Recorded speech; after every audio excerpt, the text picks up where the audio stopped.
Com licença, a alegria de estar aqui com você e continuar a nossa conversa com o professor Rafael Albuquerque. Nós nem saímos daqui, né? Ficamos aqui na televisão, estamos com as mesmas roupas, viu, gente? E vamos continuar o nosso papo porque não deu tempo de concluir tudo que a gente queria dizer no primeiro programa. Lembrando que o Rafael é professor universitário, ele dá aula de jogos digitais. Ele é membro da Sociedade Teosófica no Brasil, é membro ativo do movimento de jovens teosofistas e também é budista, né? Então vamos continuar conversando sobre vários assuntos que nós iniciamos na semana passada. Eu abri aqui esse livrinho, Meditando com os Anjos. Eu vou ler aqui, Rafael, vamos ver se tem a ver com a nossa conversa. É o anjo do desapego. O maior ato de desapego é soltar o passado e as preocupações com o futuro e viver no momento presente. Quando fazemos isso, concentramos a nossa atenção e energia e não nos desvitalizamos com críticas, comparações e julgamentos. O desapego nos libera da culpa e do arrependimento, que são um grande desperdício de energia. No momento presente, não precisamos possuir ou perder nada. Seus comentários, Rafael. Acho que veio na mosca, né? Acho que são anjos budistas, esses aí. Esse livrinho, gente, é Meditando com os Anjos. É fantástico.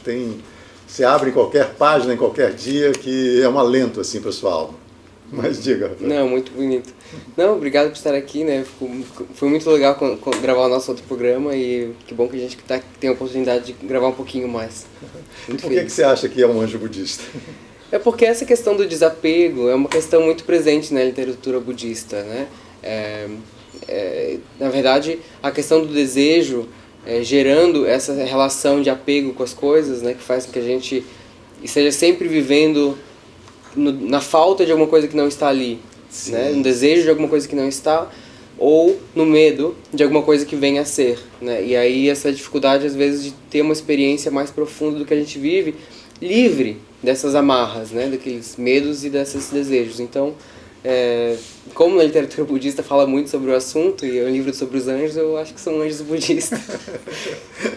Bom, no programa anterior, gente, nós contamos que o Rafael viveu também um tempo na Inglaterra, né, ele se tornou membro da Sociedade Teosófica, ficou 3 anos lá fazendo seus estudos de doutorado também na área em que ele atua profissionalmente, e ele conheceu as cartas dos Mahatmas. Não sei se você já ouviu falar desse livro, Cartas dos Mahatmas para A.P. Sinnett. E os originais dessas cartas estão no museu lá em Londres. Uhum. Conta pra gente, você teve a oportunidade de conhecer essas cartas?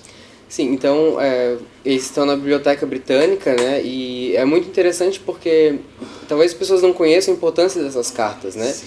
Mas Madame Blavatsky, quando ela aparece no século XIX, falando coisas altamente provocativas para a época, né, e até consideradas, foi recebida com muita agressão até, né, porque ela ia contra ideias muito presentes na sociedade em que ela vivia, no Ocidente. A gente pode imaginar que uma pessoa falando essas coisas dificilmente conseguiria ter crédito, né, e a Blavatsky, ela tinha essa coisa particular de que ela tinha uma credencial, digamos assim, que ela tinha esses mestres de sabedoria, né, mestres dos Himalaias, né, viviam na época no Tibete, e que de certa maneira tinham contato direto com ela e tinham transmitido boa parte desses conhecimentos que ela tinha adquirido, né, no tempo em que ela ficou no Tibete. Então essas cartas, elas tornavam a figura de Blavatsky muito mais crível e com muito mais crédito mesmo, sim, né, para falar as coisas que ela estava falando. Então essas cartas que estão no museu não são as cartas que Blavatsky recebia, que também existem, né? São as cartas que o Sinnett recebia, o Alfred Sinnett, que morava na Índia na época. E era um jornalista, né? Ele publicava, né, um jornal e bem influente na época. Então o que aconteceu é que o Sinnett não tinha essa formação, ele não recebeu um treinamento místico, nem nada assim, né, como Helena Blavatsky recebeu. Então ele era uma pessoa leiga, vamos dizer assim, e ficou muito interessado, né, quando ouviu falar da história da Blavatsky, e entrou em contato com Blavatsky pedindo autorização para entrar em contato direto com esses mestres. E, de maneira extraordinária, ele conseguiu essa permissão e começaram a trocar cartas, né? E aí então a gente vê as respostas que os mestres dão sempre para o Sinnett, para essa pessoa que era muito homem de seu tempo, né, com aquelas ideias bem incrustadas e esses mestres de sabedoria tentando convencer. E hoje essas cartas estão lá no museu, na biblioteca, na verdade, né, britânica, claro. E disponível para quem quiser ver, né, tem uma certa burocracia. Inclusive eu faço essa brincadeira porque Blavatsky tentou entrar no Tibete algumas vezes, né, era muito difícil entrar no Tibete, ela conseguiu, acho que na terceira vez, né, entrar finalmente no Tibete para ter o seu treinamento. E eu tentei ver as cartas dos Mahatmas também 2 vezes, não consegui, porque sempre tinha uma questão burocrática, faltou um comprovante de não sei o quê, para poder ter porque elas ficam nos arquivos, né, então não é tão fácil de ver assim, eles têm que buscar, demora muito tempo para eles pegarem. Então, a terceira vez, finalmente, eu consegui ver as cartas, né, é uma experiência bem impressionante, porque, primeiro porque até a gente acha estranho, porque você toca nelas, né, a gente olha e pensa, nossa, mas eles podiam botar num plástico, né? Porque a gente tem a chance de tocar, que é muito especial. E ao mesmo tempo a gente fica assim, poxa, tantas pessoas tocando, né? Será que não vai estragar, né? Mas tem essa questão muito especial para quem tem uma relação emocional com as cartas, né? E tem toda essa questão de que, na época, causou grandes controvérsias, porque aparentemente algumas das cartas elas tinham surgido de maneira misteriosa, então elas são quase que... A gente não tem muita relação na sociedade teosófica de relíquia, né, e tal, mas se tiver alguma coisa próxima com a relíquia para o nosso imaginário, seria as cartas, né, um objeto histórico tão especial. Então foi uma experiência bem impressionante. Imagino, nossa. Gente, olha, quem estiver interessado em ler as cartas, a editora Teosófica aqui no Brasil publicou, são 2 volumes, tá? Tem o volume 1 e o volume 2 das cartas dos Mahatmas, que são grandes almas, né? Grandes espíritos, Mahatmas, e o volume 2 também, tá ok? Pela editora Teosófica, www.editorateosófica.org.br. Editora Teosófica, livros, e-books e DVDs sobre teosofia, filosofia, ciência, religiões, yoga e esoterismo. Curta no Facebook e fique atualizado sobre as promoções. Leia, estude, medite e viva com plenitude. Editora Teosófica, livros para viver melhor. Atendimento 61 3322 7843. Rafael, vamos voltar à meditação. Você chegou também a falar um pouco no programa passado, né? O que é meditação? Então, as pessoas às vezes têm várias versões do que é meditação, né? Acho que as pessoas têm mais uma ideia de como se parece, né? Que a pessoa senta numa posição, do que está acontecendo com a mente da pessoa, né? A experiência da meditação. E muitas vezes se fala de meditação é esvaziar a mente.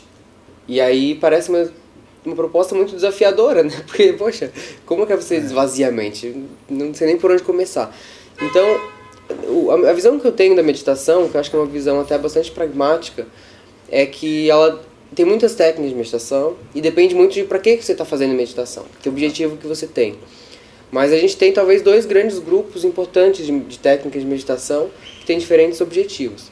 Então, uma das meditações é uma meditação quase como se fosse para adestrar a mente, né? Que a gente diz que a nossa mente costuma ser muito selvagem, né? Ela não é adestrada, digamos assim, ela escolhe para onde vai e a gente vai no embalo, né? Se acontece alguma coisa que nos dá raiva, vem a raiva e a gente não consegue, às vezes, lidar com essa raiva que não seja se submetendo a ela. Então, algumas práticas são mais nesse sentido de treinamento, de adestramento e de pacificação, na verdade, né? Então, a gente diz assim, no budismo tem muito essa questão de a sua experiência do mundo é sempre mediada pela mente. Então, digamos que você está dirigindo e bate o carro, ou o pneu fura. É uma coisa muito chata. Dependendo de como é que está o seu estado mental, aquilo ali vai parecer que o mundo acabou, que o mundo conspira contra você, vai estragar o seu dia, talvez estragar seu mês, e você vai explodir de raiva, né, vai te fazer mal, até biologicamente, mas, enfim, em termos de experiência. Enquanto, dependendo do seu estado mental, talvez você consiga ser muito objetivo, né, então, acontece, né, vamos encontrar a melhor solução e você consegue lidar com os incômodos de maneira suave. E o que faz a diferença? A maneira com que a sua mente media, né, essa experiência com as coisas que acontecem. Então, se a gente consegue ter um adestramento para ter uma mente um pouco mais serena, isso muda muito a nossa rotina. Então, uma parte das técnicas de meditação, inclusive que a gente chama de mindfulness, né, que é uma respiração muito focada na respiração, é voltada um pouco para isso, para dar uma acalmada, encontrar uma serenidade, como se você adestrar a mente, para que ela não adestre a gente, né, a gente adestre ela. Inclusive, essa questão da meditação, tem muita gente que ouve o mindfulness, que geralmente é baseado em respiração, em focar na respiração, e aí pensa, mas que coisa chata e desinteressante que é focar na respiração. E aí, acho que a resposta para isso é propositalmente chato, na verdade. Na verdade, é um espaço em que você vai falar, não, agora nesse momento a gente vai focar nessa coisa que a princípio parece bem desinteressante, que é a respiração, como uma maneira de fazer com que você desenvolva a capacidade de direcionar a mente para aquilo que você está querendo. Então é como se fosse uma espécie de exercer o controle. Claro, um controle é uma palavra pesada, né? Então na meditação é um controle muito suave, não é um controle forçado, né? Se a pessoa está meditando e está assim, é porque ela está meditando errado, né? Tem que ser muito suave, muito respeitoso com a mente, mas essa questão seria um ponto crucial. Né? Observar sem se envolver muito, né? Deixar os pensamentos passarem. Exatamente. E tendo esse controle, né, do que está acontecendo e permitindo quem alcance essa serenidade. A gente chama de samatha. São as técnicas que visam essa serenidade da mente. Que aí a gente pode fazer isso como você falou, né? Começar a observar os pensamentos, vão e vêm, mas você não necessariamente precisa se apegar a cada um deles, né? Então essa seria uma das linhas, digamos assim, talvez a mais importante em termos introdutórios da meditação. O Rafael olhou para lá, porque o telefone tocou, o sino tocou, dizendo que faltam 3 minutos para a gente terminar. A nossa reação foi tranquila e pacífica, né? Foi. Desapegados, mas ainda dá tempo de falarmos sobre a Sociedade Teosófica, a loja aqui de Florianópolis. Convidar os telespectadores que quiserem conhecer uma reunião teosófica. É curioso porque eu fui para a Inglaterra, depois fui para a Índia, né, que é a sede internacional da Sociedade Teosófica, onde tem a convenção todo ano em que vão pessoas do mundo todo lá. Então lá a gente tem a sensação assim, nossa, é uma sociedade global, né? Tem em centenas, não sei se centenas, mas em muitos países, né? E existe uma grande comunidade internacional. Sim. E até curioso que as pessoas podem não saber que aqui em Florianópolis, né, assim como muitas cidades do Brasil, tem um centro ativo, né, desde a década de 90 que ele funciona, um centro pequeno, mas né, muito dedicado. E tem as duas experiências, né? Perceber o nosso centrinho aqui e aí, em alguns momentos, ir para um encontro nacional ou internacional e perceber que é uma coisa muito grande, né? Ao mesmo tempo que está aqui do nosso lado. Aí quem quiser assistir pode entrar em contato com... entrar no site da Sociedade Teosófica no Brasil, www.sociedadeteosófica.org.br. Lá tem os endereços da sociedade no Brasil inteiro. E tem os dias também de funcionamento aqui da loja em Florianópolis. As terças-feiras, mas tem reuniões públicas e reuniões internas, porque existem os membros da sociedade, existem os simpatizantes.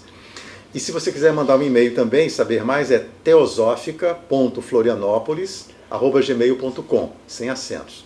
É teosófica.florianopolis@gmail.com.